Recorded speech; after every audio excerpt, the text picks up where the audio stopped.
在民国62年了哦，考上台大社会系，那时候我就选了要社工组啊，所以第一下印下了我要去做社工的这样的一个开始。在1979年的时候，我就到台湾省政府社会处的社会工作室担任科员，推行社会工作员制度计划，也就是在台湾的县市政府公部门开始来设立社会工作员，也就是奠定了现在目前大家看到的公部门社工员的制度。那在这个过程，我也调到南投启智教养院担任社会工作员。接着呢，我就出国读博士啊。那读完博士之后，那我的角色就改变了，我就到政大来教书哦，就开始成为社会工作人员的培育人才。那这件事情我也觉得非常的有意义啊，让台湾有更多人愿意选择社工投入做他的职业做他的志业，我觉得很有意义。我觉得社工专业是一个改变人的改变社会、改变社区的一个媒介它是一个助人的专业，这个专业可以促成个人、团体、社区、家庭整个社会的改变，而这个改变是让大家可以过得比较好的生活。所以我想这是它的价值所在。其实我会做失能老人的照顾还有家庭照顾者议题的倡导，跟我个人的生命经验有密切的相关。我有一个中风18年后过世的一个失能的父亲，还有一位无怨无悔把我的父亲照顾得无微不至的任劳任怨的母亲。那自己从国外回来，想到国外有这么多的东西，这么多的服务可以使用，但是在台湾我们好像除了家庭之外没有什么服务可以用。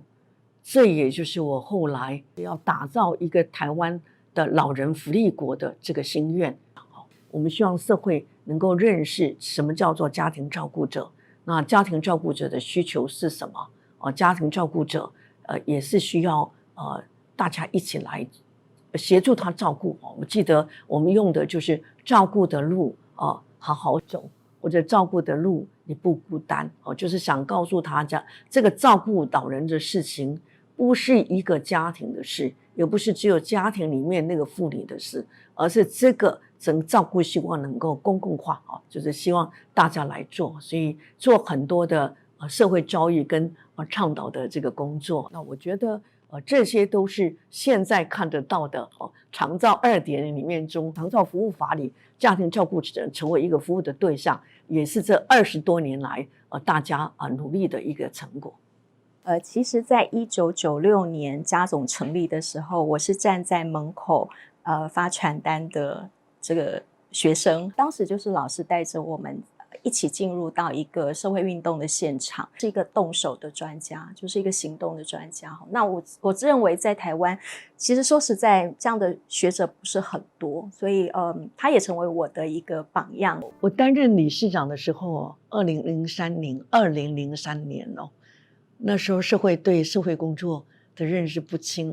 都觉得我们是志工就是有一群有爱心的志工所以不知道我们是一个专业的人员，所以我们为了增进社会大众对社工的一些认识，比如我们配合4月2号的社工日，就有一个类似于10大社会福利新闻记者会里面来披露我们没有关心的这个议题那我们也举办纸上座谈会，找几个工作人员现身说法，然后就在报纸杂志刊登就是用很小成本的一个方式引起大家对于社会工作这一个专业的认识，还有他现在的处境的一些问题，拍摄角落的故事这样的宣导片，让别人来认识说那我们社工在做什么。我想可以找到很多，还有捷运的灯箱广告可以看到我们在努力告诉大家，它是一群受过专业训练，根据一些知识技术方法遵守伦理守则在提供服务这样的一个形象一直在讲那大家都还是不清楚什么叫做社会工作员的时候，我们必须做这样的工作。民国86年社工师法通过之后，大家都欢欣鼓舞，觉得好像我们就专业化了啊。那事实上不然。那我刚刚接任理事长，我也写了一封信跟社群对话，就觉得我们可以来坐下来好好来检讨到底哪里出问题，是不是社工师法就应该展开来修法。那在修法过程中，其实是一个很辛苦的过程哈，因为每一个专业在台湾它发展的路径不太一样啊，所以我们希望朝这样的努力，就是一个专业它要多数人的认可。我的立场就是我们尽量的沟通倾听，但是必须做决策的时候就会必须做决策。我觉得是一个好的一个社群凝聚共识的一个过程。他就是在自己的身教当中去教育我们，社会倡议要怎么样去实践。那也造就了未来我们对于这些倡议的议题以及社会公益的投入，并不会觉得害怕。那也影响到我现在对学生的教育。2006年就是小英总统要上任之前，有问我说要不要去担任政务次长，来负责推动台湾的长照制度的规划。长照 2.0 是当初我被找去担任这个次长的主要的理由但是不要忘了，我也是一个社会福利的学者。我们就推出第二个大的计划，就是强化社会安全网。那我在这个2个计划推动完之后，我在2019年的1月份就是离开卫福部这个次长的职位，回到政大来教书我其实对社工员或者我们社工教育有很多的一个提醒跟反思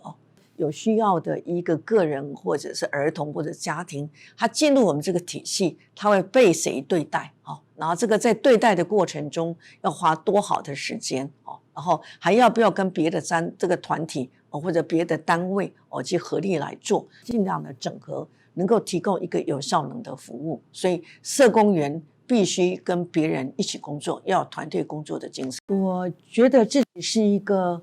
很幸运的人因为在我的长大的过程里，我的家庭、学校的老师，还有整个社会给我很多的资源占到一些重要的位置，可以去影响别人当你发现你的生命跟别人的生命交集的时候，你身上的一些的热或一些的光可以让别人感到他有被充权，有个力量，他可以去做一些原来没有想过可以做的事情。那我觉得这是一个很棒的一件事情。那在教育上，我也觉得先做一个快乐的人然后才去做一个快乐的助人者先要爱自己然后才有能力去爱别人，才有力量去希望社会改变。当然不能忘记我们要改变社会社工专业是一个让我可以这么的投入那一辈子认同自己是一个社工员或社工人员，我想是有他迷人的地方那他的价值在于我们社会工作者，我们永远跟弱势站在一起